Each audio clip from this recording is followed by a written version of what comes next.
kalian, walau beragam, adil dicinta, semua sama di hadapannya.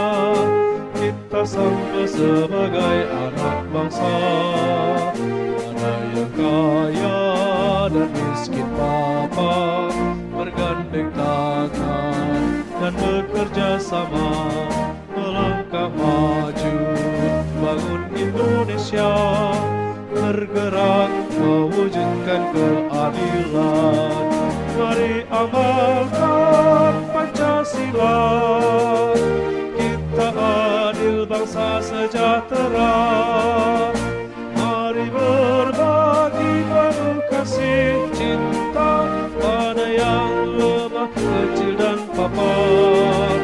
Mari amalkan Pancasila, kita adil bangsa sejahtera. Dalam pertemuan kita yang pertama, kita telah membahas tentang Allah yang Maha Adil. Dan di sana bagaimana kita diajak melalui doa Bapa kami untuk senantiasa memohon keadilan Allah dan juga senantiasa kita bertindak adil dalam kehidupan kita sehari-hari. Para suster dan Bapak Ibu guru dan anak-anak kami Civitas SMP Santa Lucia Bekasi yang dikasihi oleh Tuhan, mari kita ikuti permenungan kita ini melalui online, dan saya harap kita semua sungguh-sungguh dapat mengambil maknanya, menimba kekuatan dari sana, agar di masa-masa sulit seperti sekarang ini kita mampu menghadapinya dengan penuh semangat, penuh gembira, dan mempunyai harapan yang besar bahwa di hari yang akan datang pasti akan datang hidup yang lebih indah dari hari ini. Kita berharap kepada Tuhan kita akan senantiasa dapat bertemu dalam kegembiraan. Dari SMP Santa Lucia yang kita cintai ini, banyak salam dari kami untuk anak-anak kami semua. Salam sehat, Tuhan memberkati. Amin. Selamat pagi, suster, Bapak Ibu, dan siswa-siswi kami SMP Santa Lucia Bekasi. Pada pertemuan pertama bahan BKSN kita sudah membahas tentang Bapa yang Maha Adil. Lalu pada pertemuan kedua ini kita akan membahas tentang Allah yang hadir sebagai korban ketidakadilan. Anak-anak terkasih, Bapak Ibu dan Suster, mari kita hening sejenak dan kita memulai permenungan kita ini. Mari kita berdoa.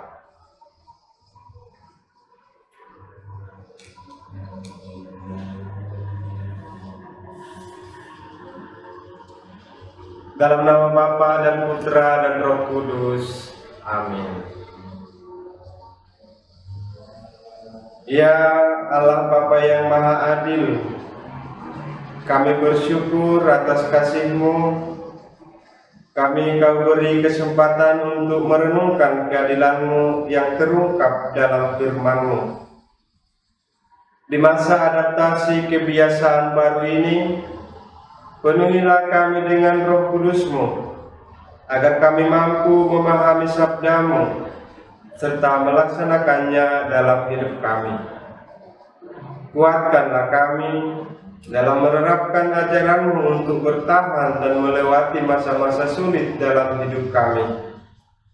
Doa ini kami panjatkan kehadirat-Mu melalui Yesus Kristus Putra-Mu, Tuhan dan pengantara kami, yang hidup dan berkuasa bersama Dikau dan Roh Kudus, Allah sepanjang segala masa. Amin. Dalam nama Bapa dan Putra dan Roh Kudus. Amin.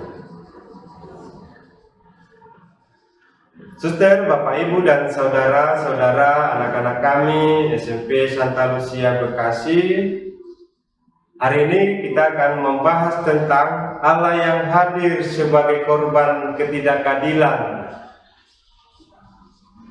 Keadilan dalam paham kitab suci tidak pernah berhenti pada teori atau konsep belaka. Nah, ketika kitab suci mengangkat tema keadilan, tersingkaplah sebuah keadaan shalom, harmoni atau damai sejahtera yang mewarnai hidup manusia dalam relasinya dengan Allah dan juga dengan sesama. Keadaan shalom artinya segala sesuatu berada pada tempatnya, tidak rusak ataupun tidak kekurangan sesuatu. Namun di waktu yang bersamaan juga terungkap bagaimana usaha Allah dan manusia dalam mewujudkan keadilan tersebut. Sekali lagi anak-anakku, bahwa Allah yang kita kenal dalam kitab suci adalah Allah yang adil, baik sifat maupun tindakannya, dan itu dilakukan kepada semua makhluk ciptaannya. Allah selalu berdiri di samping para korban ketidakadilan. Untuk apa? Ya, untuk membela mereka dan memulihkan keadaan mereka. Jadi sejak awal relasi Allah dan bangsa Israel, sebagaimana sudah tertuang dalam kitab Imamat, jika nanti kita membaca kitab Imamat, di sana Allah mengajak bangsa pilihannya, yaitu Israel, untuk bertindak adil dengan cara menyisihkan rezeki mereka untuk orang miskin dan juga kepada mereka orang asing. Lalu mereka juga diajak untuk berbelas kasih dengan sesama yang membutuhkan. Lalu mereka juga diajak untuk mampu berbagi, supaya jangan sampai ada orang yang hidup kelaparan di tengah-tengah mereka. Jadi Allah mengajak mereka untuk menolong mereka itu yang membutuhkan. Dan hal itu dipertegas kembali dalam ajaran Tuhan Yesus yang bisa kita baca dalam Injil hari ini. Bacaan Alkitab dari Matius 25 ayat 31 sampai 40. Apabila Anak Manusia datang dalam kemuliaannya dan semua malaikat bersama-sama dengan Dia, maka Ia akan bersemayam di atas tahta kemuliaannya. Lalu semua bangsa akan dikumpulkan di hadapannya, dan Ia akan memisahkan mereka seorang daripada seorang, sama seperti gembala memisahkan domba dari kambing. Dan Ia akan menempatkan domba-domba di sebelah kanannya dan kambing-kambing di sebelah kirinya. Dan raja itu akan berkata kepada mereka yang di sebelah kanannya, "Mari, hai kamu semua yang diberkati oleh Bapakku, terimalah kerajaan yang telah disediakan bagimu sejak dunia dijadikan. Sebab ketika aku lapar, kamu memberi aku makan. Ketika aku haus, kamu memberi aku minuman. Ketika aku seorang asing, kamu memberi aku tumpangan. Ketika aku telanjang, kamu memberi aku pakaian. Ketika aku sakit, kamu melawat aku. Ketika aku di dalam penjara, kamu mengunjungi aku." Maka orang-orang benar itu akan menjawab dia, katanya, Tuhan, bila manakah kami melihat engkau lapar dan kami memberi engkau makan, atau haus, kami memberi engkau minum? Bila manakah kami melihat engkau sebagai orang asing dan kami memberi engkau tumpangan atau telanjang dan kami memberi engkau pakaian? Bila manakah kami melihat engkau sakit atau dalam penjara dan kami mengunjungi engkau? Dan raja itu akan menjawab mereka, Aku berkata kepadamu, sesungguhnya segala sesuatu yang kamu lakukan untuk salah seorang dari saudaraku yang paling hina ini, kamu telah melakukannya untuk aku. Demikianlah Injil Tuhan. Terpujilah Kristus. Selamat pagi anak-anak yang terkasih, para guru yang dicintai oleh Tuhan dan anak-anak kami semua yang sedang berada di rumah. Salam kangen dari kami semua, para guru yang telah merindukan kehadiran Anda sekolah, supaya kita bersama-sama bisa belajar bersama di sekolah seperti dahulu kala. Mari kita berdoa supaya masa sulit ini cepat berlalu, COVID-19 dapat segera musnah dari muka bumi, supaya kita sama-sama bisa merasakan indahnya masa-masa di sekolah itu. Kami merindukan itu harapan kita. Baik, dari bacaan kita hari ini tentu kita sudah paham apa yang menjadi titik atau apa yang menjadi inti dari bacaan itu, tanpa harus pun diulas dengan penjelasan-penjelasan yang padat. Tapi di sini mau disampaikan kepada kita, karena tema kita itu tadi tentang korban ketidakadilan, bahwa Allah juga menjadi korban ketidakadilan, maka tentu kita akan mengulasnya dalam bacaan ini. Apa maksud dari tema itu? Nah, dalam kitab Imamat itu, ketika Allah memberi hukum atau aturan, tujuannya adalah agar bangsa Israel dapat berbuat adil.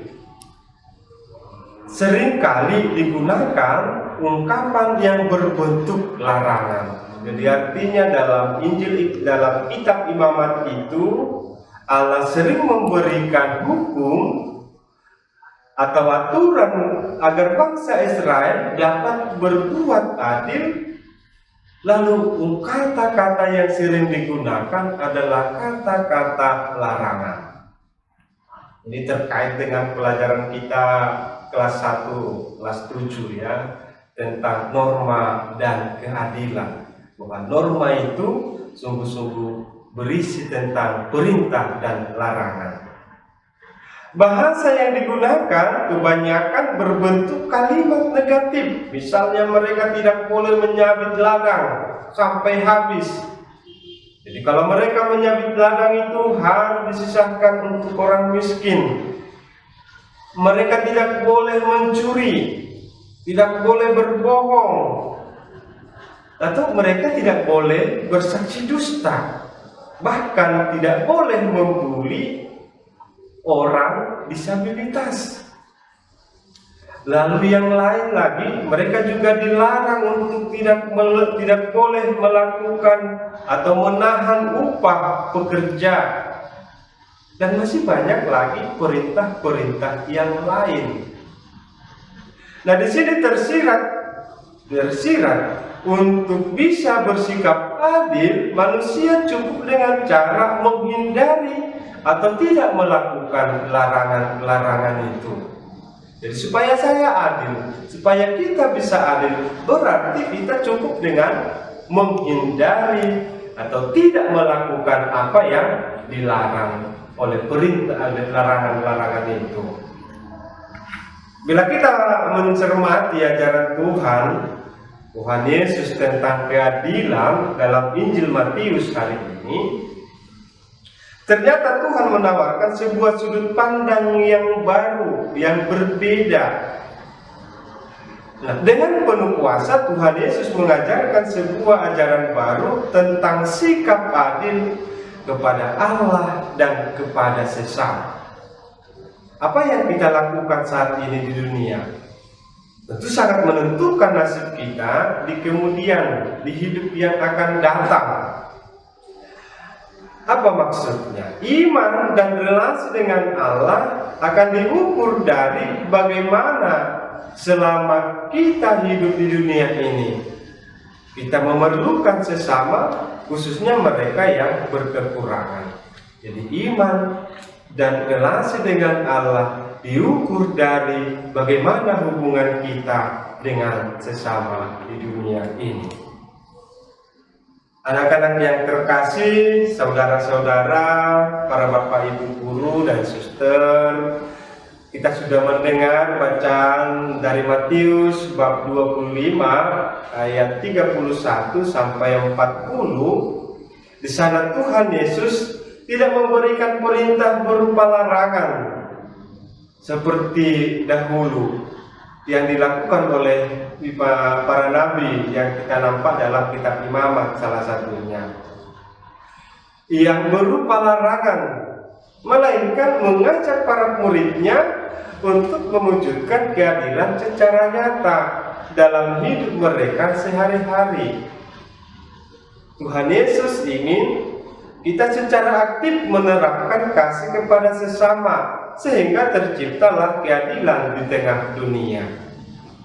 Allah yang ditampilkan dalam pengajaran Yesus adalah Allah yang mempersonifikasikan dirinya atau menampilkan dirinya sebagai manusia yang membutuhkan pertolongan.